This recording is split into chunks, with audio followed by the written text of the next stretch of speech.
자, 교재는 57페이지 보겠습니다. 우리가 욥 약간 보고 이제 출애굽기로 들어가겠습니다. 자, 욥과 요셉 크게 보면은 우리 족장 시대의 같은 시대 사람인데 욥과 요셉이 공통점이 있죠.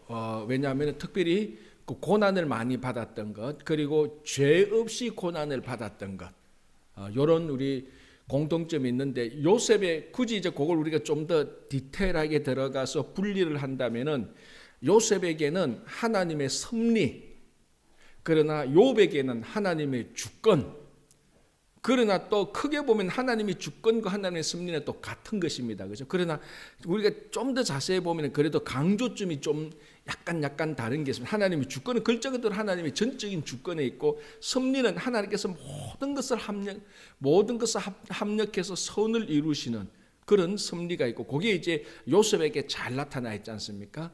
자, 요셉이 꿈을 꾸고 그 이후부터 하나님께서 주신 그 비전을 갖는 순간부터 요셉에게 있어서 총리가 될 때까지 잘 되는 일은 아마 애굽으로 가서 가정 총무가 되는 것 외에는 계속해서 안 되는 것이었습니다.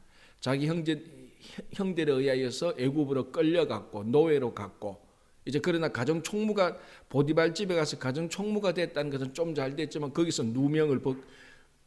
그래서 누명을 쓰고 감옥에 갇히게 되고, 감옥에 갇히고 난 다음에 술 맡은 간원을 나가게 하고 난 다음에 2년 또 더 감옥에 있고, 그러니까 이 요셉의 인생을 보면은 꿈을 가지고 비전을 가진 이후부터는 계속해서 안 되는 일만 계속해서 누적됐는데, 이것을 합쳐서 하나님께서 요셉을 애굽의 국무총리로 만드시는, 그러니까 모든 것을 합쳐서 합력해서 선을 이루시는 하나님의 섭리에, 이 섭리 가운데서 요셉은 고난을 당하게 되는 겁니다. 그게 이제 우리가 요셉의 고난에서 의미가 있는 것이고, 욥은 섭리라고보다는 하나님의 절대 주권입니다. 여기에는 누가 하나님의 절대 주권이 왜 공평하냐, 하나님의 절대 주권이 공평하냐 불공평하냐, 그리고 하나님께서 왜 이렇게 우리를 다루시나 저렇게로 다루시면 안 되나, 여기에 대해서 일체 반박할 수 없는, 거기에 대한 하나님의 절대 주권이 나타납니다. 그래서 우리가 욥기를 읽어보면 그 절대 주권이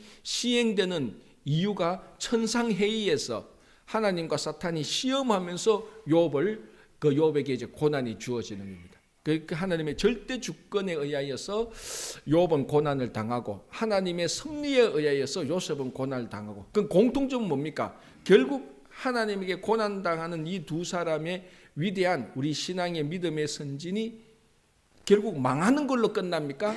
아니지 않습니까? 하나님께서 더 하나님의 귀한 사역자로서 더 잘 쓰임을 받게 되는 그런 이제 결론이 나타나는 겁니다. 자, 교재 57페이지 앞에 오늘 처음이니까 제가 한번 읽어보겠습니다. 자, 요셉과 마찬가지로 욥도 자기 자신의 잘못은 전혀 없었음에도 불구하고 매우 큰 고난을 당했다. 재산, 가축, 자녀를 모두 잃어버린 후 자신을 찾아온 충고자 엘리바스, 빌닷, 소발, 엘리후와 긴 대화를 하면서 그의 고통은 가중되었다. 자, 우리가 작년 아니고 이미 재작년 정도 됐겠네요. 새벽기도 때 욥기를 할 때 욥기를 이제 좀 우리가 좀 자세히 봤는데, 이 욥을 찾아온 세 명의 친구가 있죠. 엘리바스, 빌닷, 소발. 자, 이 세 사람도 굉장히 그 당시에 의인으로 인정을 받았던 사람입니다. 그래서 이 사람들이 욥의 고난을 항상 어떤 관점에서 바라봤죠? 딱 한 가지입니다. 딱 한 가지입니다. 뭐였죠? 인과응보. 그러니까 욥이 당한 고난은 하나님의 절대적인 주권에 의하여서 고난을 당했는데, 이 세 명의 지도자들은 계속해서 욥에게 네가 이런 벌을 당하는 것은, 고난을 당하는 것은 원인이 분명히 있다. 그리고 그 원인을 다 물론 당연히 욥이 이렇게 벌을 당하는 원인이 있었죠. 그 원인은 뭡니까? 하나님의 주권이었잖아요. 사실은, 그죠? 사실은 하나님의 주권이었는데, 이 세 명의 친구들은 하나님의 주권으로 보는 것이 아니고 인간적인 관점, 논리적인 관점에서 네가 욥이 이런 벌을 당한 것은 분명히 원인이 있다. 그 원인은 뭐냐? 크게 보면 전부 다 죄라는 겁니다. 그래서 욥, 당신이 지은 죄를 빨리 하나님께 고백해라. 자, 이것이 전혀 틀린 건 아닙니다.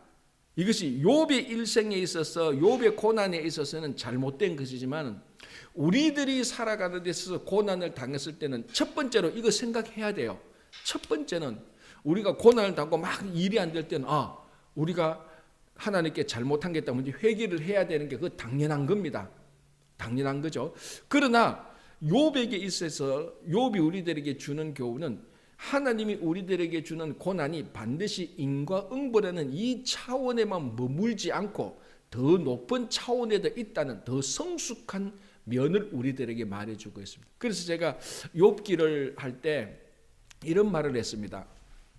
만약에 여러분들이 새 가족이라면은 처음 예수를 믿고 아직까지 이 성경의 진리를 다 모르는 사람이라면 욥기는 지금 읽지 말고 나중에 좀 읽으십시오. 왜냐하면 새 가족 처음 예수 믿는 사람이 욥기를 읽으면요, 일단 아까 제가 말씀드린 것처럼 하나님의 절대 주권으로 고난을 당한다. 자, 처음 예수 믿는 사람들이 그걸 이해할 수 있고 그걸 믿음으로 받아들일 수 있을까요? 제가 볼 때는 아니라고 생각해요. 아니, 어쩌면은 50년, 60년 믿은 오랜 신앙생활 하신 분도 그거 받아들이기가 굉장히 힘들어요. 굉장히. 그래서 제가 하나님의 주권, 하나님의 섭리, 여기에 대한 믿음을 가진 사람이 제가 가장 성숙한 신앙이다라고 가끔 얘기를 합니다. 그죠? 자, 그래서 이 엘리바스 빌닷 소발이라는 사람이 계속해서 욥에게 당신이 지은 죄를 말해보라. 그거 해결해야 당신의 고난이 해결된다. 인과응보식으로 계속해서 욥을 추궁했습니다. 자, 그래서 이 세 명의 친구들이 했던 말이 전혀 틀린 것은 아닙니다. 그러나 욥에게 있어서는 이게 해당되지 않는 거죠. 왜? 하나님의 절대 주권적인 차원에서 봐야 되니까.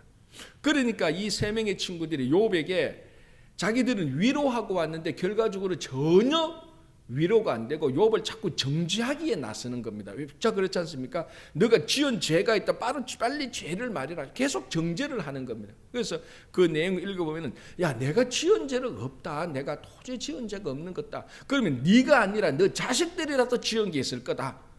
막 이런 식으로 추궁을 합니다. 욥이 아무리 생각해도 그런 벌을 당한 자기 잘못한 게 없거든요. 이제 거기서부터 계속해서 욥은 위로가 안 되고 이 세 명의 친구들이 하는 말이 자꾸 더 힘들게만 다가오는 것들을 우리가 볼 수가 있는 것입니다. 그래서 욥기를 읽어보면은 사실은 욥기를 차근차근 읽어봐야 됩니다. 엘리바스 빌닷 소발이 하는 말 한마디 한마디, 문장 하나하나, 그리고 거기에 대해서 욥이 답변하는 거. 여러분, 우리 옛날에 중고등 대학교 때 단테의 무슨 책? 신곡이란 책이 있지 않습니까? 그 단테의 신곡이란 책은 다 사실은 하나의 시와 같은 굉장히 그 문장 한 문장이 중요한 다 무게감이 있는 겁니다. 그거 못지않게 아니 훨씬 더 그거보다 더 깊은 무게로 다가온 게 욥기입니다. 욥기. 그래서 욥기를 그냥 한번 이렇게 가지고 이렇게 페이지 넣은 것이 쑥쑥쑥 읽을 책이 아니에요. 사실 굉장히 그 한 문장 한 문장이 사실 엘리바스 빌닷 소발이 말하는 것도 굉장한 엄청난 신앙의 지혜가 있는 것도 사실이에요. 그러나 이 세 사람이 끝까지 이해 못하는 것은 하나님의 주권에 의한 징계, 주권에 의한 고난을 결코 이해하지 못합니다. 사실은 욥도 그것을 다 이해한 건 아니에요. 그러나 자기 자신이 고난 없이 벌을 받게 되는 겁니다. 그건 자기 자신이 아니니까. 그런데 욥이 뭘 잘못했다 그랬죠? 제가 욥기 할 때마다 이거 강조하는데 욥이 잘못해서 벌을 받은 건 아닙니다. 그럼에도 불구하고 나중에 하나님이 욥을 책망합니다. 잘못했다고. 욥이 뭘 잘못했죠? 제가 욥기 할 때 얘기했는데 욥은 잘못해서 벌을 받은 게 아니고 하나님의 주권에서 벌을 받는데 벌을 받으면서 하나님께 잘못을 하는 겁니다. 벌을 받으면서 하나님 빨리 나와보시오. 내 잘못 없는데 왜 벌을 주는 거요? 하나님 빨리 이 재판장을 하나님 빨리 재판을 열어달라. 나 잘못한 거 없다. 이제 거기서부터 벌을 받고 있는 징계 가운데서 욥이 잘못을 한 겁니다. 욥이 잘못해서 징계를 받는 게 아니고 징계를 받는 가운데서 욥이 잘못을 하는 그 부분에 대해서 나중에 하나님께서 나타나서 욥을 책망하게 되는 거예요. 그죠? 그러니까 욥기가 참 깊이가 있죠. 굉장히 깊이가 있습니다. 그죠? 그래서 여러분들이 욥기를 한 번은 꼬박 묵직하게 슬로우 천천히 한번 읽어보시면 참 성숙한 신앙의 본질을 알 수 있을 겁니다. 자, 읽어볼게요. 엘리바스, 빌닷, 소발, 엘리후와 긴 대화를 하면서 그의 고통은 가중되었다. 왜? 위로가 안 되고 가중되지. 왜? 자꾸 정죄를 하니까. 그러나 결국에 가서 욥의 혐의는 풀렸고 이런 것에 대해서는 갑절로 축복을 받았다. 욥기를 한마디로 요약하여 고난이라고 말하는 것은 핵심을 놓치는 것이다. 그래서 지금 제가 계속 얘기하는 욥의 주제는 고난이 아닙니다. 요셉의 주제도 고난이 아니야. 요셉의 주제는 하나님의 섭리고 욥의 주제는 하나님의 주권이죠. 그래서 여기 나오죠. 욥기의 핵심적 내용은 하나님의 주권이다. 자, 그 다음에 되게 중요한 얘기를 하고 있습니다. 그러니까 욥기 읽어보면, 그래서 이 책이 제가 좋아하는 면이 바로 이런 부분이에요. 요 다음에 나는 하나님이 폭풍 가운데서 말씀하셨을 때, 드디어 하나님이 욥기 38장 정도에 대해서 하나님이 나타나셔. 그 중간에 계속해서 침묵합니다. 그 하나님의 침묵 가운데서 욥이 잘못을 하는 거예요. 잘못해서 벌 받는 게 아니고 그 침묵 가운데서 욥조차도 하나님께 대해서 컴플레인하고 원망하는 잘못을 하는데, 그런 침묵이 끝나고 욥기 38장에서 하나님께서 나타나셔서, 자 보십시오. 그분은 고난에 대해 설교를 하시지 않았다. 도리어 하나님은 진실로 하나님이 누구이시며 무엇을 하실 수 있는가를 욥이 알기를 바라셨다. 저는 이 책을 보면서 처음에 제가 얘기했죠. 이 책을 제가 신대원 막 들어가면서 이제 구약을 요약할 때 봤는데 이런 부분에서 저는 굉장히 큰 도움을 받았어요. 자, 하나님은 욥, 네가 고난을 받는 데서 그 욥에 대해서는 하나님은 설교하지 않고 도리어 하나님은 진실로 하나님이 누구시며 무엇을 하실 수 있는가를 욥이 알기를 바라셨다. 오늘날 하나님도 우리들에게 그걸 알기를 원하는 거예요. 진짜 하나님이 어떤 하나님인지 알기를 원하시고, 그걸 알게 하기 위해서 고난도 주고, 그걸 알기 위해서 우리들에게 사역도 하게 하는 거고, 그걸 알게 하기 위해서도 우리가 예배 공동체에서 예배도 드리는 것이, 그죠? 자, 그것이 바로 내가 욥기를 여호와와 고난으로 요약하는 이유다. 여호와의 주권, 그리고 욥의 관점에서 볼 때는 고난. 그래서 이 저자는 욥기는 욥이 당하는 고난이 중요한 게 아니고 여호와의 주권, 굳이 또 말하자면 여호와와 고난으로 요약하는 것이다 라고 이렇게 되어 있습니다. 자, 그 다음에 여유가 있다면 진리가 허구보다 더 이상하게 보임을 증명하는 창세기의 많은 이야기들을 더 살펴보는 것은 좋을 것이다. 자, 추가로 하는데 성경을 보면은 진리가 허구보다 더 이상하게 보일 때가 있다는 겁니다. 오히려 허구, 진실이야 사실이 아닌 게 더 사실처럼 보일 때가 있습니다. 우리 살아가는 것도 그렇죠. 신앙생활이 그래요. 사실이 더 허구처럼 보이는 게 있습니다. 자, 기적이 일어나는 사실, 그거 허구처럼 보일 때가 있어요. 그런데 허구가 누가 만들어낸 이야기를 진실처럼 여기는 경우가 많죠. 이런 일 때문에 공동체가 혼란에 빠지는 겁니다. 누가 그럴듯하게 얘기해. 누가 들어봐도 그럴듯한 얘기야. 거기에 혹 빠져들어가지고 공동체가 어지럽게 되는 그런 얘기인데, 이 책은 진실이 허구보다 더 허구처럼 들린다. 예를 들자면 이제 하나님의 기적을 말하는 겁니다. 그리고 하나님의 그 신비를 말하는 것인데요. 소금이 기둥이 된 여자. 자, 누구죠? 롯의 아내. 그렇죠. 자, 그 다음에 하늘로부터 유황불로 제가 된 두 성 소돔과 고모라. 그리고 혼인 다음 날 아침에 거절을 당한 신부 누구? 레아죠. 레아가 거절당했죠. 다음에 염소의 출생 행태를 결정한 일, 야곱이 그랬죠. 뭐 점 나오는 거는 뭐 네가 갖고 내가 갖고 막 이렇게 했던 일들, 그런 거 있잖아요. 야곱과 라반 그 사이에 일어났던 일들, 그렇죠? 자, 이런 것들이 가만히 보면 전부 다 하나의 소설과 같이 누가 만들어낸 일 같아요. 그런데 성경을 보면 이게 다 진실이라고, 사실로 일어난 거예요. 그래서 사실이 허구처럼 보이는 것처럼 이런 것도 있다라는 것을 제가 보니까 추가로 설명을 좀 하는 것 같습니다. 자, 그 다음에 한번 읽고 넘어갈게요. 당신은 스스로 이러한 내용을 읽어야만 할 것이다. 창세기 39개 장 12장에서 50장을 다시 읽으면서 사람들을 통해 하나님께서 이루신 모든 일과 그들에게 가르치신 바를 주목하라. 하나님은 경우에 따라서는 홀로 일하실 수 있음을 우리에게 상기시키시면서도 대부분은 사람을 통해 자신의 일을 하시기 위해 사람을 선택하신다. 자, 이 부분도 밑줄을 꺼놓으시기 바랍니다. 대부분은 사람을 통해 자신의 일을 하시기 위해 사람을 선택하신다. 자, 하나님께서는 못하시는 일이 없습니다. 전능하신 하나님입니다. 그런데 왜 하나님은 꼭 사람을 통해서 일하실까? 그런 질문 안 해봤습니까? 제가 전번에 이런 질문을 했습니다.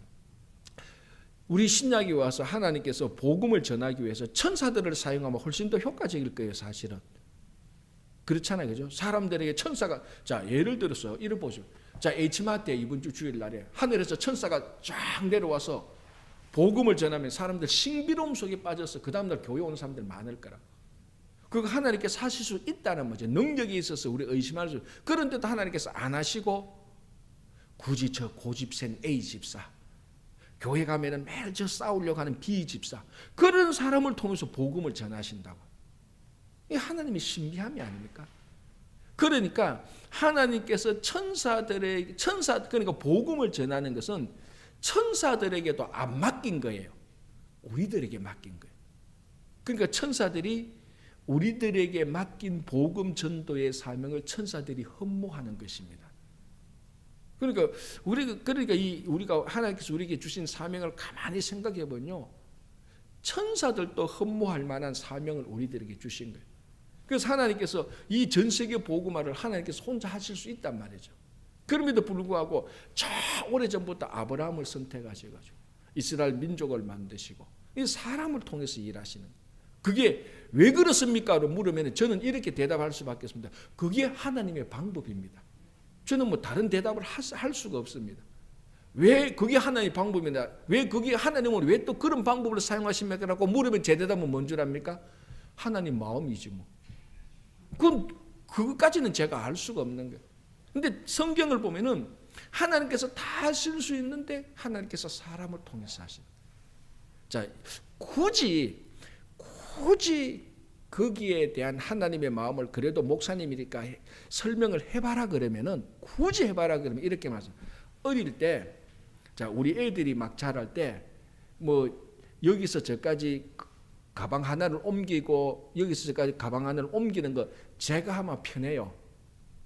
그런데 굳이 내가 우리 애들을 시킨다고, 얘 내지나 저 가방 옮겨봐라 그러면 둘이 또 안 하려고 싸워. 형 네가 해, 나 바빠. 그러면 형이 야 네가 해, 나도 하나 하잖아, 너도 하나 들어. 제가 그거 야야야 나도 내가 할게. 더 편해요. 제가 하면 더 편해. 그런데도 굳이 저는 시키고 싶다니까. 왜? 아이들도 뭔가 일을 하면서 그 일을 하면서 자라기를 원했던 아버지 마음이 있잖아요. 굳이 말하자면은 하나님께서 왜 우리 같은 사람을 통해서 복음을 전하게 하실까라고 말하면은, 사실 우리 같은 사람 복음 전하면은 어떨 때는 영광도 안 돼요. 그럼에도 불구하고 굳이 하나님께서 우리를 통해서 복음을 전하게 하시는 이유가 그런 마음이 아닐까. 가방 2개 내가 들고 가면 편해요. 그래도 아들 둘이라고, 야 그래도 너희들도 가방 좀 들어봐, 옮겨봐. 둘이 막 티각태각하다 내가 말려가면서 야 그러면 요렇게 하자 저렇게 하자 그러면서도 가방을 들게 하는, 차라리 아주 그 딱 제껴놓고 야 너희들 앉아있어 내가 할게, 훨씬 더 빨리 하고 더 편함에도 불구하고 아이들을 시키는 이유가, 하나님께서 천사들을 시켜서 복음 전하면 훨씬 쉽고 하나님께서 스스로 초자연적인 방법을 하면 더 쉬움에도 불구하고 우리를 통해서 하시는 마음하고 같지 않을까라는 제 혼자만의 해석이었으니까 받으실 분은 받고 안 받으실 분은 안 받으셔도 됩니다. 네. 자, 페이지를 넘기겠습니다. 자, 이제 드디어 애굽 탈출, 그러니까 몇 페이지인가 하면은 이게 57, 59페이지가 되는 거죠. 애굽 탈출. 자, 요점에서 이제 우리가 다시 한번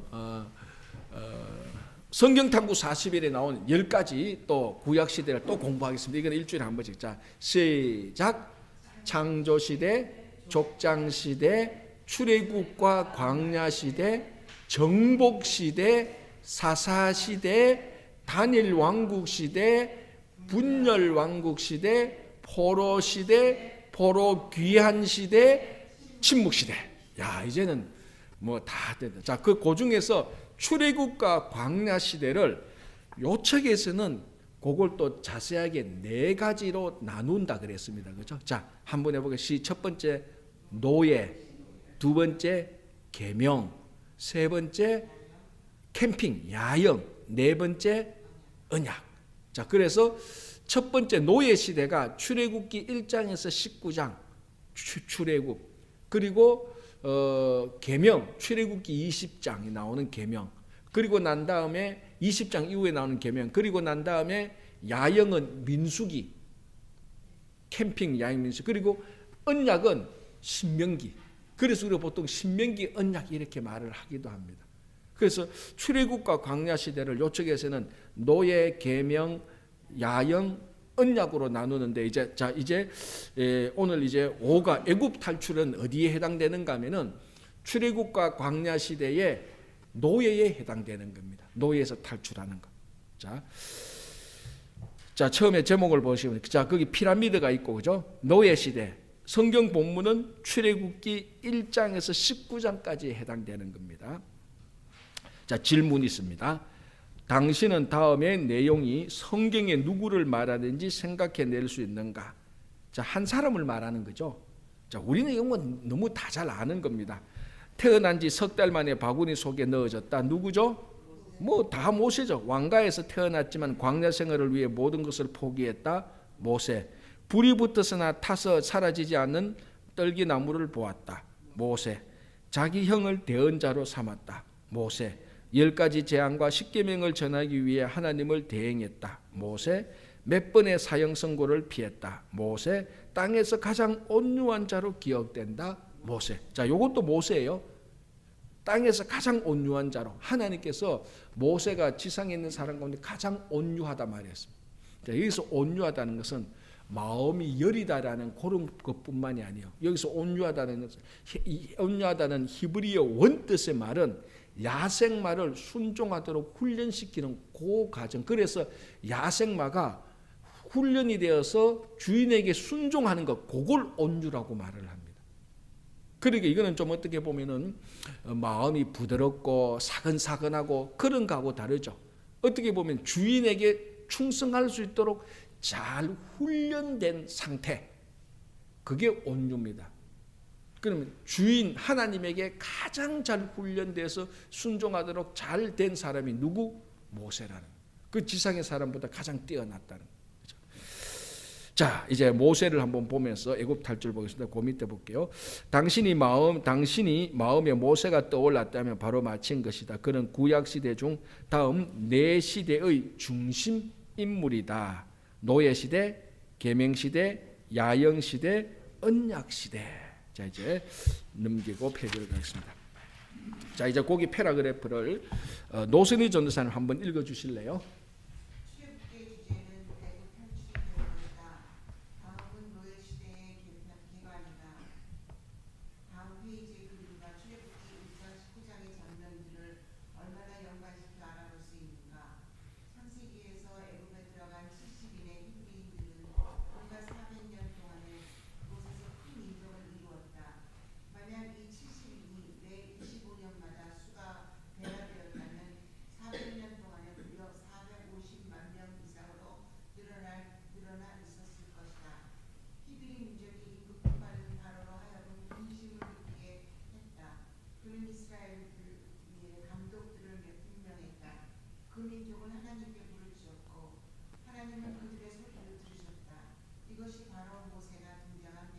예, 자, 여기에 많은 이제 내용들이 요 한 패러그래프에 들어있는데, 일단 자, 요 주제를 그 옆에 그림 61페이지 지도 그림 보겠습니다.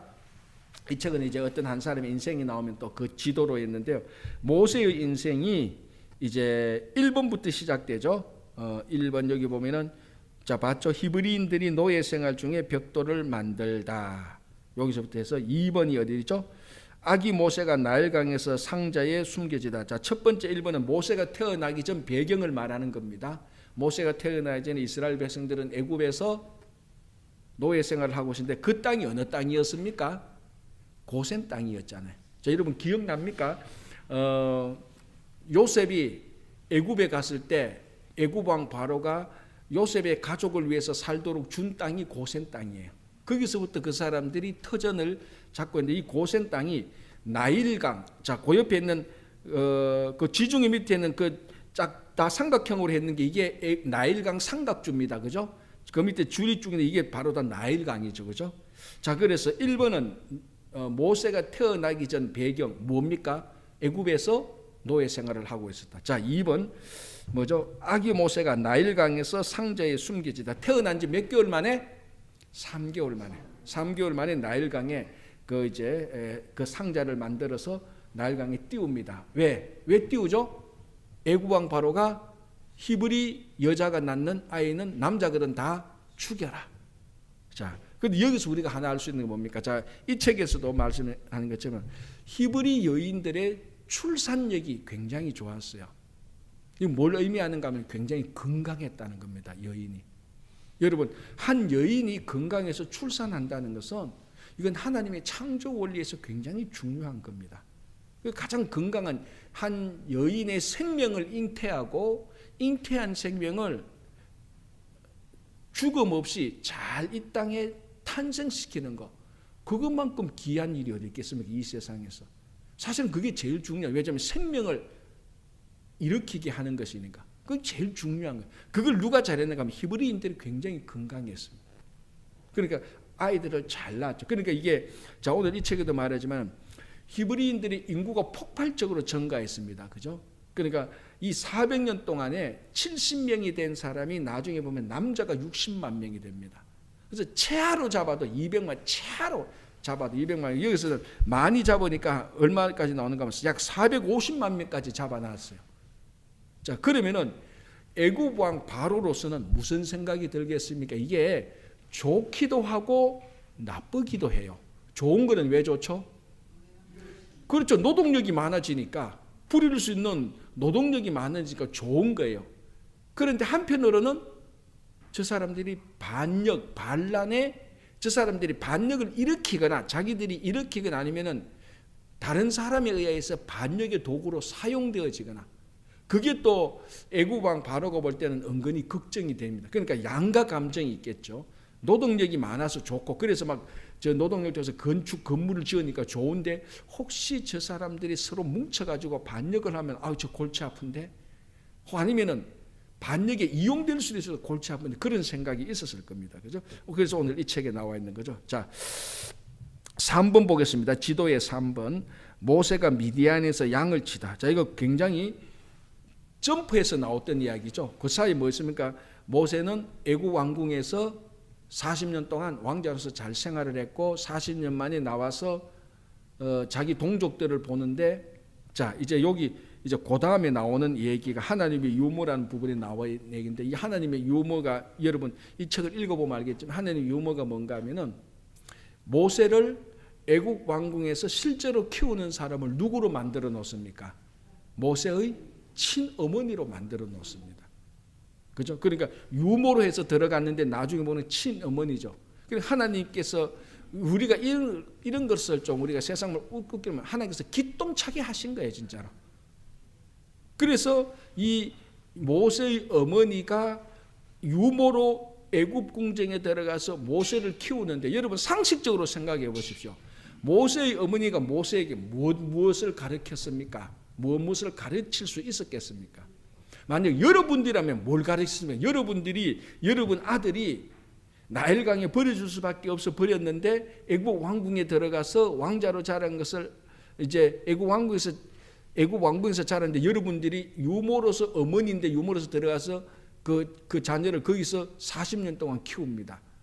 자, 그러면 뭘 가르치겠어요, 여러분? 그렇죠. 민족을 가르치겠죠. 넌 히브리인이야. 분명히 가르쳤다고. 왜? 40년 뒤에 모세가 자기 히브리인이라는 아이덴티티를 확실하게 가지고 있었어요. 그래서 애굽 사람이 히브리인을 치니까 화가 나서 그 애굽인을 죽이는 것으로 인하여서 또 다른 40년의 인생이 시작되는 거예요. 그러니까 모세가 히브리인이라는 것을 강하게 가르쳤던 것은 엄마였어요. 또 뭘 가르쳤을까? 쉽게 추정할 수 없는 거. 율법, 이때는 아직 율법 나오기 전인데, 모세가 나중 가서 율법 받는데, 그러니까 우리 너무 쉽게 생각해요. 분명히 창세기 이야기 같은 것은 가르쳤을 거예요. 율법은 아니지만은 하나님에 대한 신앙은 분명히 가르쳤다고. 그건 안 가르칠 수가 없어요. 히브리 민족이 다 기도하고 있으니까. 신앙 가르쳤죠. 그리고 민족의 아이덴티티를 가르쳤죠. 또 하나 잘 생각해 보면요.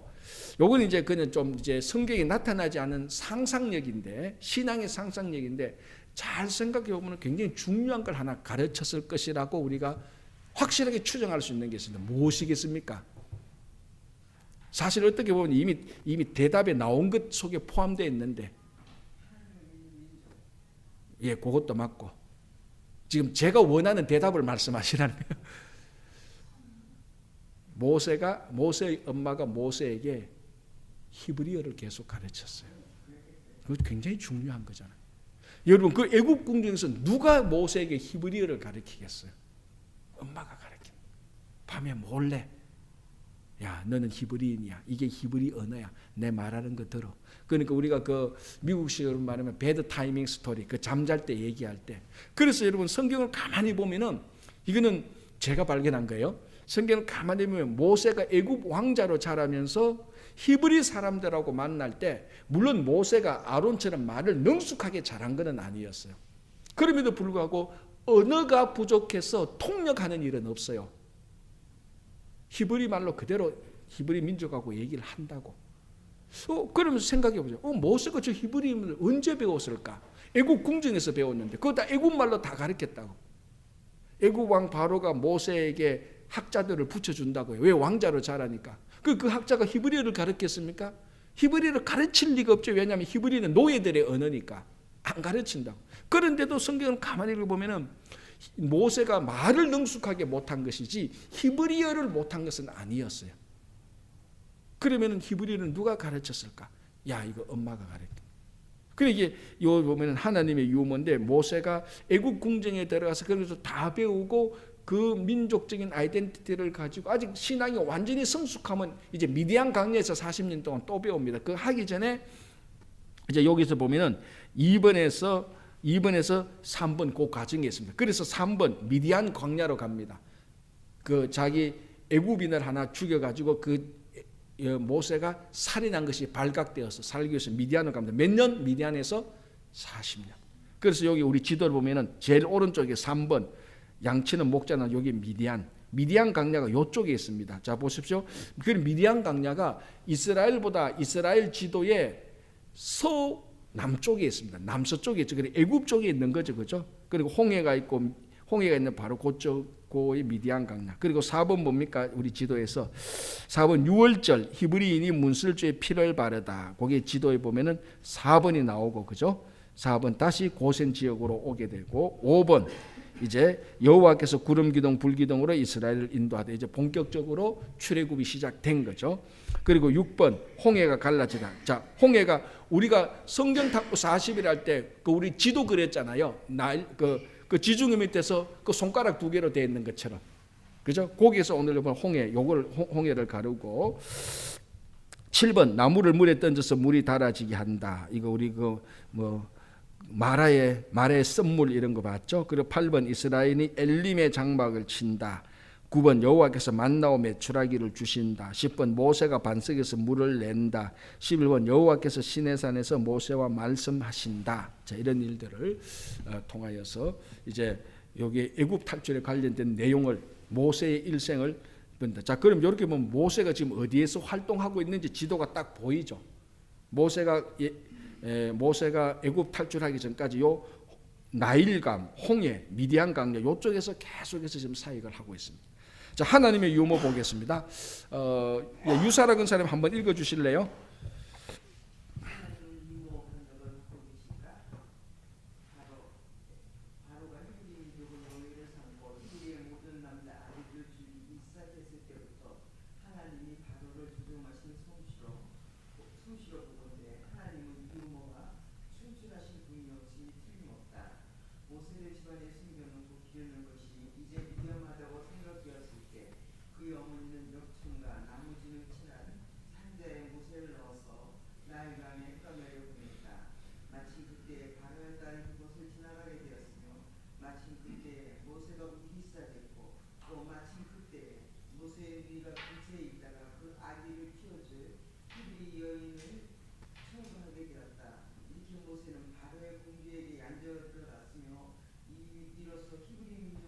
했던 그 폭군은 장차 자기의 박해로부터 희생을 구해내 아이를 양육하고 훈련시키는 데 필요한 비용은 40년간 지불하게 된 셈이다. 인간적 주권이 하나님의 주권적 계획을 거스르려고 할 때마다 하나님은 늘 최후의 웃음을 웃으시게 될 것이다. 예. 자, 내용 무슨 말씀인지 다 알겠죠, 그죠? 얼마나 아이러니합니까? 애굽의 왕 바로가 히브리 민족을 박해했는데 그 박해로부터 애굽 왕의 박해로부터 히브리 민족을 구원할 미래의 지도자를 자기가 키웠어요. 그러니까 얼마나 아이러니한 거예요. 자기 궁정에서 자기 돈으로 이 책에 나오지만 40년간 교육비 다 되고 최고의 학문을 가르쳐서 그러니까 자기에게 칼날을 들이댈 사람을 자기가 키우게 한 것이 하나님의 아까 말했지 기똥찬 방법이라고. 그러니까 하나님이 유무라고 얘기를 하고 있는 거예요. 그래서 이 책에서 보면 마침 그때에 바로의 딸이 여러분 한번 생각해보세요. 이것도 참 웃기는 거예요. 어떻게 바로의 딸 그러면 공주인데 공주가 나일 강에 와서 목욕을 한다? 모르겠어요. 그 당시 풍습을 우리가 정확히 다 잘 몰라서 그것도 좀 뭐 그럴 수도 있겠지 어쨌거나 그것도 마침 그때에 그 상자에 넣었던 아기가 가면서 또 울어. 그러니까 관심을 갖고 봤겠죠. 안 그러면 그냥 지나갔을 건데 나일강에서 그냥 이렇게 모여다 뭐 상자 하나 지나가는 거 그 공주가 그 뭐 관심 가지겠습니까? 그 하나 지나가는데 마침 지나갈 때 또 울어. 그러니까 보니까 여러분 그 성경을 보면은 공주가 그 아이를 보고 히브리 아이인 줄 딱 알았어요. 이거 히브리 아이니 했는데 그때 이제 그 미리암 가서 여차저차해서 그러면 내가 잘 아는 잘하는 유대 여자가 있는데 키울 유모를 하면 어떻겠습니까? 그 가정도 사실은 보면은 야 저게 되나 싶은데 어쨌거나 그 애국 공주 그러면은 유모를 하나 드리자 해서 그 드린 사람이 바로 모세의 어머니라는. 그러니까 이게 애굽 왕 바로가 자기가 다 역사를 주관하는 것 같지만 전혀 애굽 왕 바로는 역사가 주관 아니고 하나님의 역사의 손길에 철저히 사용되어지는 도구에 불과하다는 것을 우리가 알 수 있습니다. 그래서 여기 보면은 요 패라그래프 마지막 문장이 이렇게 됐죠. 인간적 주권이 하나님의 주권적 계획을 거스르려고 할 때마다 하나님은 늘 최후의 웃음을 웃으시게 될 것이다. 그래서 열왕들이 역사를 아무리 움직여봤자 하나님은 웃으신다고. 그죠? 자, 다음에 지금 몇 시입니까? 시간을 제가 아직 시간 됐네요. 자, 이제 박예숙 집사님 꼭 한번 읽어주세요. 그 다음에 한번 패라그래프. 예.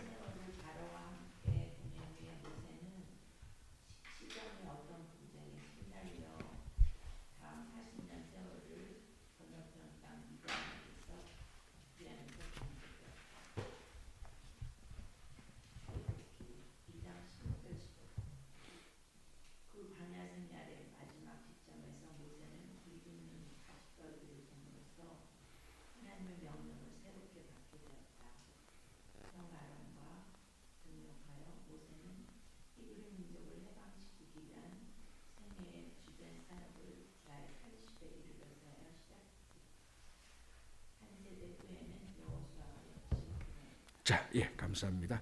자, 이제 모세가 40살에 미디안 광야로 가게 되는 것을 얘기하고 그리고 미디안 광야에서 40년 머문 다음에 80살이 됐을 때 하나님께서 모세를 부릅니다.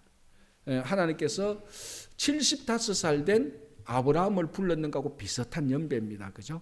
자, 그리고 이미 이제 80살에 부를 때는 하나님께서 모세를 두 군데서 훈련시킵니다. 하나는 애굽, 하나는 미디안 광야.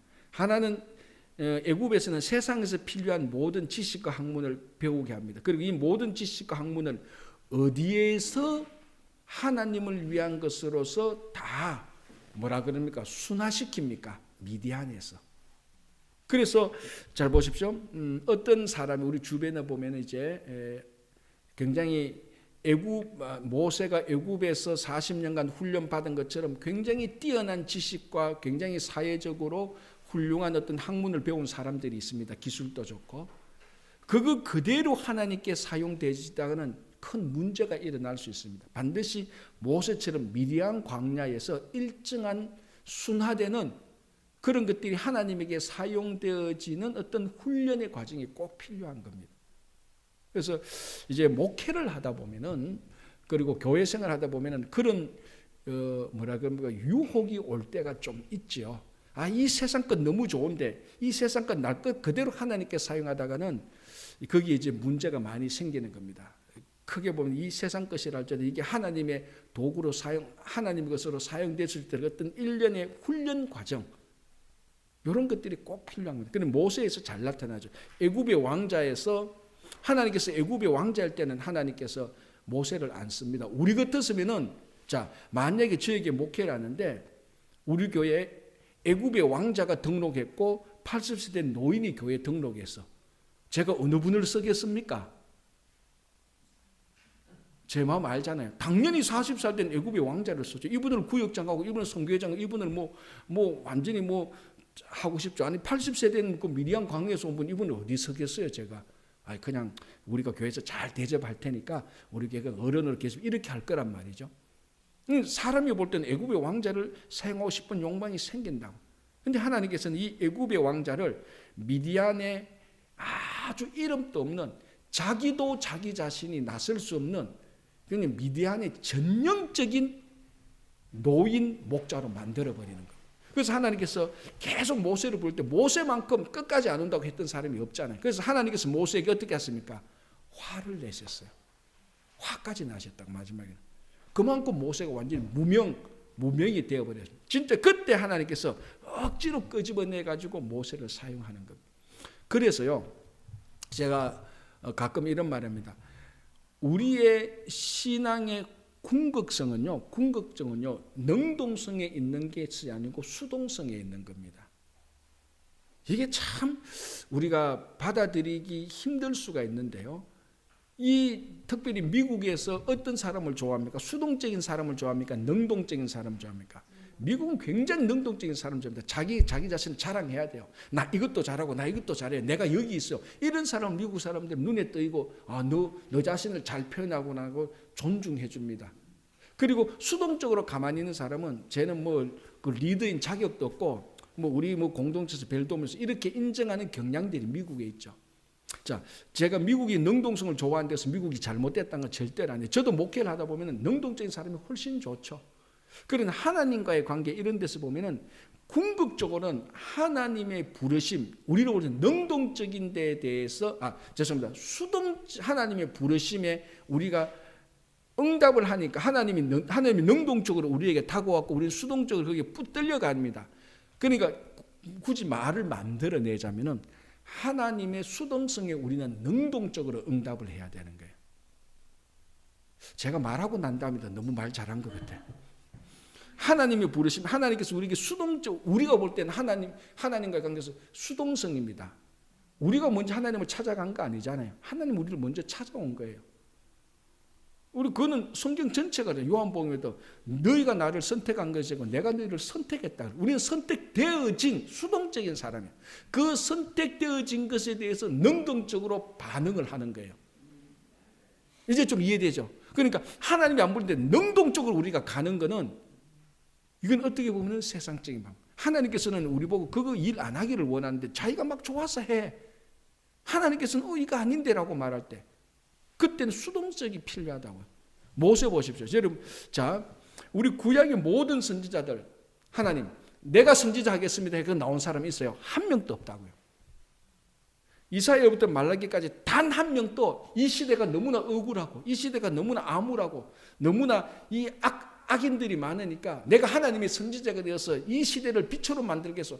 하나님, 내가 여기 있습니다. 이제 갑니다. 그렇게 한 사람은 한 명도 없다. 전부 다 하나님께서 와서 찾아와서 불렀습니다. 하나님에 의하여서 선택되어졌죠. 수동적이죠. 아브라함도 그랬잖아요. 아브라함이 갈대우리에서 보니까 이 우상들이 너무 많구나. 나 새로운 신을 좀 섬겨야 되겠어. 해서 하나님을 만난 거 전혀 아니잖아요. 하나님께서 그냥 찾아오세요. 그 하나님께서 찾아온 선택되어진 우리가 거기에 대해서 수동적이 아니고 거기에 대해서 능동적으로 대응을 하는 거예요. 하나님의 부르심에 능동적으로 대응하는 거예요. 그래서 모세가 바로 나이 40살 때는 자기가 능동적으로 했다고요. 자기가 애굽으로부터 히브리 민족을 구원할 지도자로는 어떤 인식은 몰라도 지도자로서 그런 면이 보였다고요. 그래서 히브리 민족을 치니까 애굽 사람을 죽이고 히브리 민족한테 막 권면했다고요. 야, 같은 동족끼리 이렇게 싸우면 어떡하냐? 그러니까 히브리 민족이 뭐라고 말하면 히브리 사람이 네가 우리 사이에 재판관이냐? 이렇게 막 또 저항을 한다. 그러니까 이미 그 사이 그 대화에서 보면은 모세는 이미 자기가 자기 민족의 훌륭한 지도자라고 생각하고 사람들한테 이래라 저래라 이미 지시할 수 있는 위치에 있다고 자기 스스로 인식을 했던 거예요. 그래서 히브리 민족 싸우니까 야, 싸우지 마. 민족끼리 싸우면 어떡해. 다 맞는 말이에요. 맞는 말인데 우리가 그것을 볼 때 이미 그때의 모세는 자기가 지도자라고 자기 스스로 나선 거예요. 이미. 그때 하나님께서는 안 쓰는 거예요. 그래서 미디안 광야에 있을 때 저 구석에서 진짜 이제는 아무것도 못한다라고 할 때 하나님께서 그때 억지로 불러낼 때 그 하나님의 부르심에 결국 마지막에 순종을 하는 거예요. 그래서 하나님께서 우리의 부르심에 우리가 능동적으로 하나님께 나가는 겁니다. 그래서 궁극적으로 제가 내렸죠. 수동적이다. 우리 신앙은 하나님께서 구원해 주셔야 구원하고 하나님께서 계시해 주셔야 우리가 보는 것이지. 이게 우리들을 무력하게 만들고 우리가 수동적이라고 말한다고 해서 우리 신앙이 무력해지고 우리 신앙이 약해지고 희미해지는 게 아니고 우리가 수동적이라고 말하는 의미는 하나님의 주권, 하나님의 인도하심을 강조하는 겁니다. 그게 더 먼저죠. 그게 더 먼저라는 게 굉장히 지금 제가 중요하면 그게 더 먼저입니다. 하나님의 부르심이 더 먼저입니다. 내 열심이 더 먼저가 아니고. 그래서 어떨 때는 내 열심과 내 방법과 내 목표를 다 내려놔야 될 때가 굉장히 많아요. 그죠? 그게 이제 그걸 하나님께서 모세에게 40년간 광야에서 훈련시킨 겁니다. 그게 이제 그 다음 40살에 이스라엘 백성들을 데리고 나갈 때 그런 여러분 본문을 가만히 보면은 그런 모세의 수동성이 하나님의 부르심에 대한 반응에 의하여서 지도자가 된 흔적들이 종종 나타나요. 그래서 하나님께서 하실 때 그래서 민족이 죽으려고 할 때 이스라엘 민족이 죽으려고 할 때 하나님에게 나가고 하는 이런 모습들 그런 것들을 통해서 훈련되어지고 하는 이런 모습들을 우리가 볼 수 있는 겁니다. 그렇죠? 자, 그 다음에 이德상자는 그거 한번 읽어주실래요? 62페이지 두 번째 패러그래프요. 예. 여기서 예, 맞습니다. 여기 그 부분 맞아요. 예. 여기서 하나님이 우리의 필생의 사역을 위한 적절한 준비를 얼마나 중요하게 여기시는가를 잠깐 생각해 보라. 모세는 2대1의 비율로 준비 기간을 가졌으며 공적 사역 기간 1년에 2년 꼴의 준비 기간이 있었던 셈이다. 노아는 2대1에 그리고 예수께서는 공생의 1년에 무려 10년씩이나 준비 기간을 가지셨던 셈이다.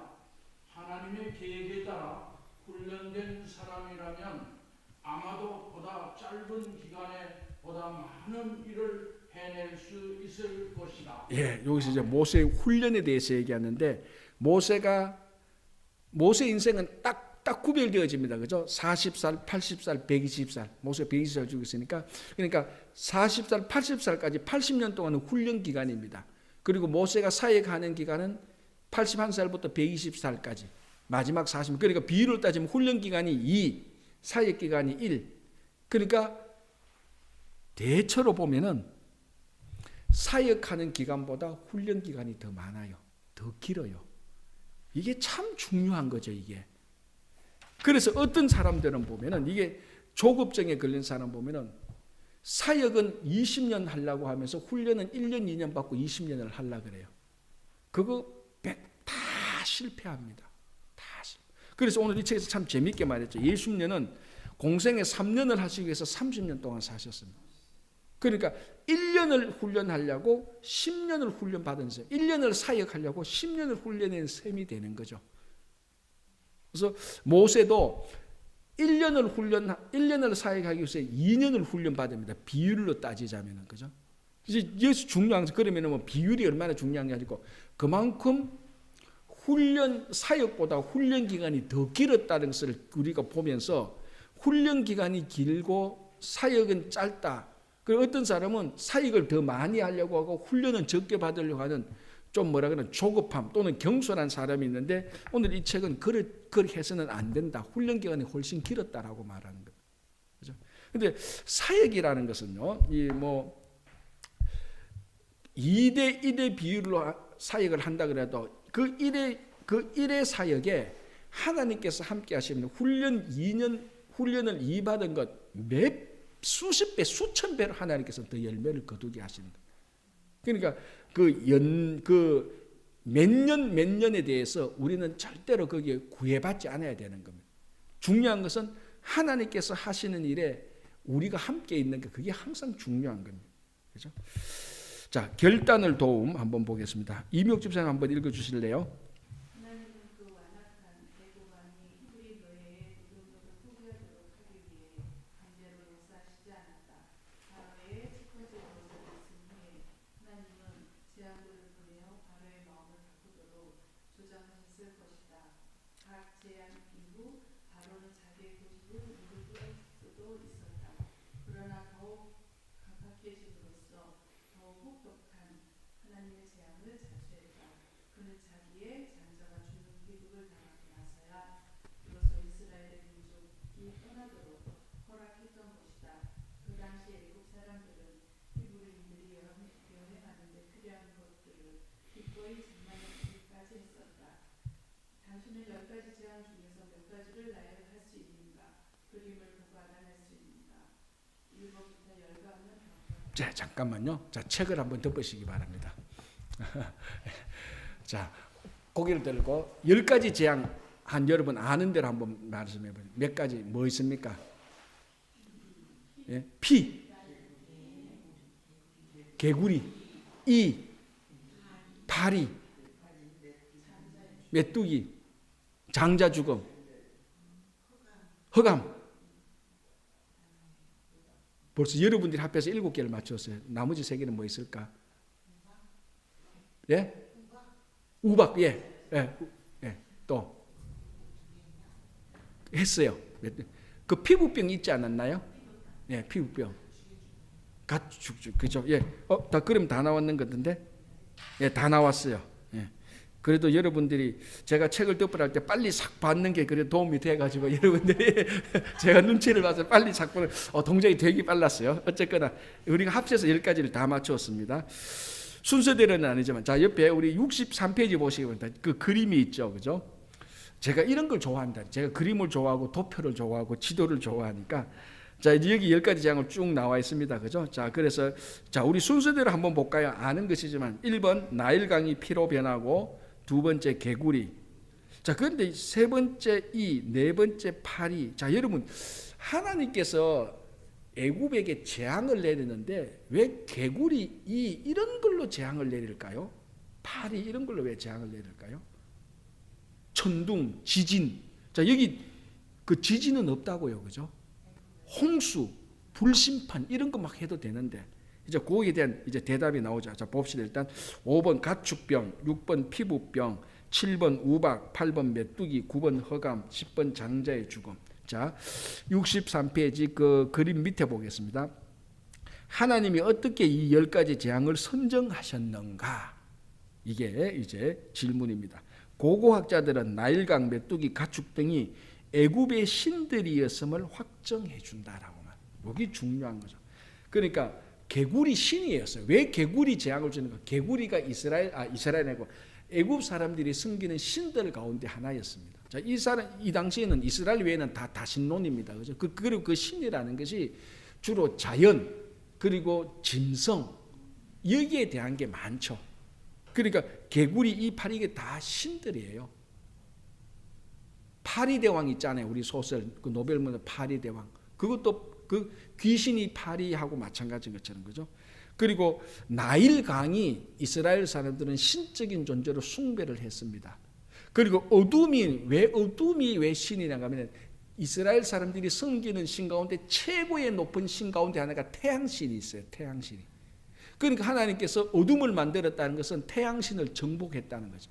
그러니까 이런 10가지 재앙을 쭉 보면은 애굽의 신들이 굉장히 많이 있는 거예요. 그러니까 하나님께서 애굽 사람들이 그런 재앙을 당하면서 우리 신들이 힘을 못하네. 우리가 섬기는 개구리 신이 막 우리를 괴롭혀, 자기들을 괴롭혀. 이 파리들이 자기들을 괴롭혀. 그러니까 그 신들이 자기들이 숭배하는 신들이 자기들이 숭배하는 때대로 움직이지 않는다고. 자기들이 재앙이 온다고요. 그런 것들을 통하여서 그런 애굽 사람들이 섬기는 신들을 제압할 수 있는 다른 신적인 능력이 있다는 것을 보여주는 겁니다. 계속해서 반복해서. 그래서 하나님의 진짜 참된 신의 능력이 애굽의 가짜 신들을 제압하고 있다는 것을 계속해서 보여주는 거죠. 그죠? 자, 63페이지 그림 밑에 넷째 줄. 예를 들어 애굽인들은 태양을 숭배했다. 자, 햇빛이 사라지면서 칠흑 같은 흑암이 그 땅을 덮어버렸다. 그리고 하나님은 그것이 자연 현상이 아님을 보여주기 위해 히브리 사람들의 동네에는 빛을 남겨두셨다. 여기 참 신기한 게죠. 성경을 읽어보면은 어둠이 쫙 왔는데 어디만 어둠이 안 옵니까? 고센 땅, 히브리 사람들이 살고 있는 거기는 햇빛이 쫙 내리고 있었어요. 그러니까 그게 하나님의 누가 봐도 애굽 사람들이 살고 있는 다 흑암이 있는데 이스라엘 사람들이 살고 있는 고센 땅에는 빛이 있다. 그건 일반적인 자연 현상이 아니죠. 뭔가 어떤 힘에 의해서 어떤 신적인 힘에 의해서 그렇게 의도적으로 이루어지고 있다는 것을 알 수 있는 겁니다. 그래서 참된 신의 능력이 있다는 것을 얘기하는 거죠. 자, 그 밑에 한번 보시기 바랍니다. 당신은 인간이 개구리를 숭배하는 것을 상상할 수 있는가? 그것은 마치 자동차나 의복을 섬기는 것과 마찬가지로 우스운 일이다. 애굽인들은 참 하나님보다도 개구리를 더욱 귀하게 여기기 때문에 하나님은 수없이 많은 개구리를 애굽 사람들의 침실, 부엌, 더 나아가서 여자들이 반죽하고 있는 밀반죽 속에까지 창궐하게 만드셨다. 개구리 때문에 발을 옮겨 놓지 못할 정도까지 되었다. 나중에 개구리 썩은 무더기가 산더미를 이룰 정도였다. 출애굽기 8장 13절 14절. 이것은 창조주 하나님을 섬기지 않고 피조물을 섬기는 것이 얼마나 어리석은 일인가를 깨우쳐 주는 것이다. 모든 애굽 집안의 장자가 죽어버린 마지막 재앙은 바로 애굽의 대표적인 신이라 할 수 있는 바로 자신을 겨냥한 것이다. 이 마지막 재앙에 이르러 바로는 더 이상 하나님의 능력에 거역할 수 없게 되었다. 이전의 9가지 재앙에 대해서와 마찬가지로 히브리인들은 이 마지막 재앙을 피할 수 있는 방법도 제공받았다. 자, 우리가 잘 아는 대로 마지막에 장자 재앙이 나타났을 때 이미 그 앞에서도 이미 이전의 9가지 재앙도 이스라엘 사람들은 하나도 해당하지 않았습니다. 피해보지 않았다. 마지막 10번째 재앙, 이제 이게 무엇과 이어집니까? 유월절로 이어지는 거죠. 그죠? 이제 장자를 다 죽이는데 그때 이제 죽음의 천사가 지나갑니다. 그죠? 죽음의 천사가 지나가면서 집안마다 다 들러가지고 집안에 사실은 엄밀히 말하면 장자 죽음이 아니죠. 엄밀히 말하면 무엇이 죽음입니까? 정확히 말하면 첫 번째 난 것은 다 죽이는 거예요. 장자만 아니고 짐승도 첫 번째 난 것은 다 죽여요. 그러니까 장자만 사람만 아니고 모든 것 첫 번째 건 다 죽이는 거예요. 그러니까 죽음의 천사가 쫙 가면서 모든 집마다 들어가서 첫 번째 것을 다 죽입니다. 그런데 이걸 피할 수 있는 방법이 양을 잡아서 피를 문설주와 임방에 발라놓으면 죽음의 천사가 그걸 보고 넘어서 지나가죠. 그래서 영어로 패스 오버 한다. 그래서 유월절, 6월이 넘어서 지나간다는 그 한자, 그 유월절, 패스 오버. 그래서 유월절을 패스 오버라고 영어로 말하는 겁니다. 그죠? 그게 이제 유월절인데 이게 이제 결정적으로 유월절이 중요한 게 뭡니까? 예수 그리스도 보혈의 공로를 그대로 보여주는 거예요. 자, 그러면은 이스라엘 백성들이 출애굽을 통한 그 궁극적인 결론은 어디로 들어갑니까? 예수 그리스도에게 들어간다. 자, 출애굽은 이 책에서도 말하고 있지만 두 가지 해방을 줍니다. 자, 한번 볼까요? 거기 64페이지 중간에 2번 태어나고 1번 죽음 되어 있는데요. 출애굽기에는 히브리인의 두 가지 구속이 묘사되어 있다. 하나는 애굽으로부터의 물리적 구속이요, 다른 하나는 시내산에서의 영적 구속이다. 그 영적으로 구원함을 받는 것이고 애굽으로부터 구원하는 받는 것을 보여주는 것입니다. 그래서 그게 결국 이제 그 구원인데 결국 10가지 재앙도 유월절도 다 구원을 향해서 가는데 그 구원의 종착역이 예수 그리스도 보혈로 들어가게 되는 겁니다. 그죠? 자, 결론적으로 65페이지 한번 보시면 65페이지 마지막 문장. 십자가상에서의 그리스도 공로 때문에 이 땅을 떠나갈 때 우리는 즉시 하늘에 들어갈 수 있다. 이렇게 되는. 그러니까 유월절만큼 자 성경에 예수 그리스도의 구원을 명시하고 있는 사건들이 몇 가지 있습니다. 딱 보면 이건 예수 그리스도의 구원인데 그 중에 대표적인 게 패스오버, 즉 유월절 사건입니다. 그렇죠? 자, 제가 한 번만 더 읽어볼게요. 두 번 태어나고 한 번 죽음. 출애굽기에는 히브리인의 두 가지 구속이 묘사되어 있다. 하나는 애굽으로부터의 물리적 구속이요, 다른 하나는 시내산에서의 영적 구속이다. 여기서 구약 백성과 하나님과의 영적 관계가 훨씬 더 강조되고 있다.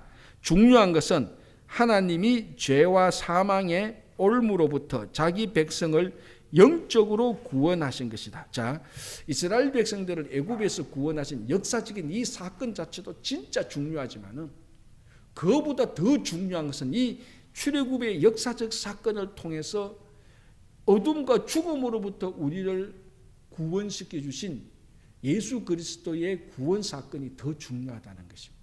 그렇죠?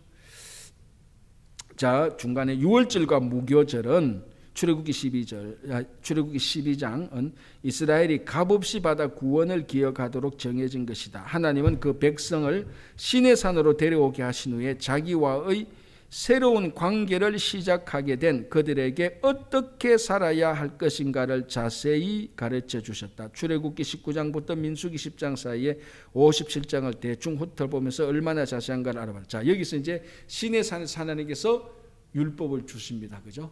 자, 요 책에서 잘 보십시오. 다시 읽어볼게요. 하나님은, 자, 찾았습니까? 그 백성을 시내산으로 데려오신 후에, 찾았죠? 자기와의 새로운 관계를 시작하게 된 그들에게 어떻게 살아야 할 것인가를 자세히 가르쳐 주셨다.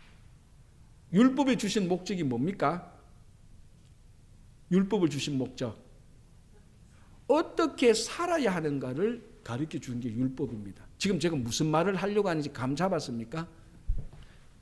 율법의 목적은 우리가 어떻게 구원받아야 되는가를 알려주기 위한 것이 아니라는 거예요. 이미 율법은 애굽으로부터 구원받은 사람들에게 어떻게 살 것인가를 가르쳐 주는 거예요. 핵심이 뭔지 알겠죠? 우리들에게 율법이 필요합니까? 안 필요합니까? 필요하기도 하고 안 필요하기도 하죠. 안 필요한 이유는 그렇지 않아요. 좀 더 정확히 말하면 율법이 우리를 구원하지 않기 때문에 우리를 구원받기 위해서는 율법이 필요 없어요. 그러나 구원받은 우리가 어떻게 살 것인가를 보기 위해서는 율법이 지금도 필요한 거예요. 물론 율법에 나타난, 물론 우리가 율법이라고 말할 때 범위가 굉장히 내용이 굉장히 광범위합니다. 율법이라고 말할 때 어떨 때는 로마서에 보면은 율법이라고 말을 할 때 어떨 때는 구약 전체를 말하기도 하고 어떨 때는 신명기 내용을 말하기도 하고 어떨 때는 시내산에서 받은 10가지만 말하기도 해요. 그 율법이라는 것은 율법이 뭐냐고 말할 때 굉장히 이게 다양하게 말할 수 있는 거예요. 어쨌든 그게 10가지 계명이든 구약 전체든 목적은 똑같습니다. 우리가 그것을 통하여서 구원을 얻기 위한 책은 아닙니다. 오늘도 이 책에서도 그러니까 이 책이 제가 이 책을 좋아하는 계속 말하는데 이런 것을 정확히 한 문장으로 잘 정리해서 어떻게 살 것인가를 알려주기 위해서 새로운 계약을 맺었습니다. 이미 이 사람들은 구원받은 사람들이에요. 애굽에서 그죠, 역사적으로. 그래서 율법은 우리에게 필요한 이유는 우리가 율법을 구원받은 우리가 어떻게 살 것인가를 보기 위해서 율법이 필요한 거예요. 그런데 물론 그럼 우리가 율법대로 다 살아야 됩니까? No. 율법을 보면은 문화적으로 안 맞는 게 있어요, 우리하고. 예를 들어서 번제, 희생제, 지금 우리가 다 속죄제, 속건제 못 드리잖아요, 지금.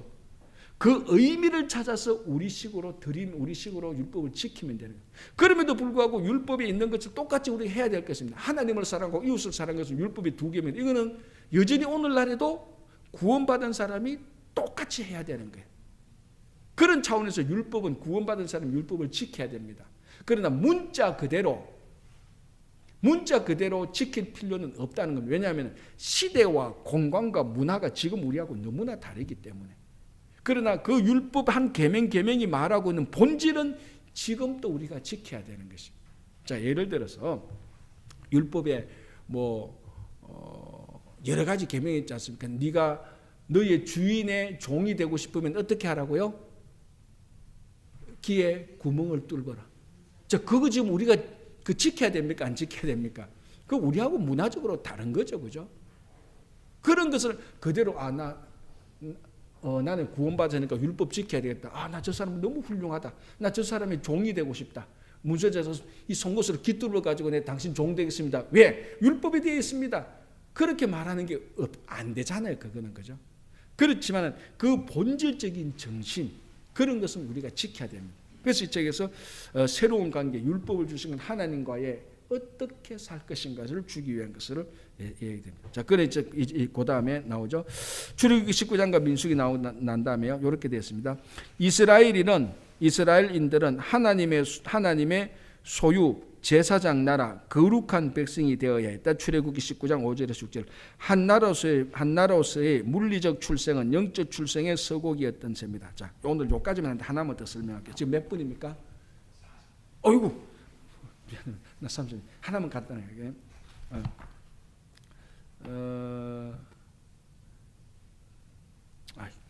그 다음에 하겠습니다. 요까지만 하겠습니다. 요까지만 하고 또 너무 많이 됐으면 아직 우리 약속은 지켜야 되니까. 요까지만 하고 다음 주에 요거 이제 우리가 계속하겠습니다. 그러면 오늘 64페이지 그 중간까지 했는 걸로 하도록 하겠습니다. 제가 하고 마치겠습니다. 수요일 날은 안 쉽니다. 수요일 날은. 놀러 가시는 분은 쉬십시오. 제가 다 들은 정보가 있습니다. 자, 제가 기도할게요. 하나님 감사합니다. 오늘 또 이스라엘 백성들 출애굽에 관하여서 우리가 함께 말씀을 나누면서 우리 신앙을 다시 되돌아봅니다. 주님, 늘 우리가 이런 성경 공부를 통하여서 단순히 지식적으로만 더 많이 아는 것이 아니라 지식적으로 더 많이 아는 것보다 더 영적으로 성숙하게 하여 주시옵소서. 그리고 알게 된 것을 조금이라도 우리 삶에서 행동으로 실천할 수 있는 마음을 성령께서 역사하여 주시옵소서. 하나님의 부르심에 언제나 기쁨으로 잘 순종하게 하여 주시옵소서. 이제 돌아가는 발걸음 주님께서 지켜주시고 내일 또 추수감사절인데 정말 감사가 넘치는 추수감사절, 정말 행복한 추수감사절 될 수 있도록 다 지켜주시옵소서. 감사하오며 예수님 이름으로 기도합니다. 아멘.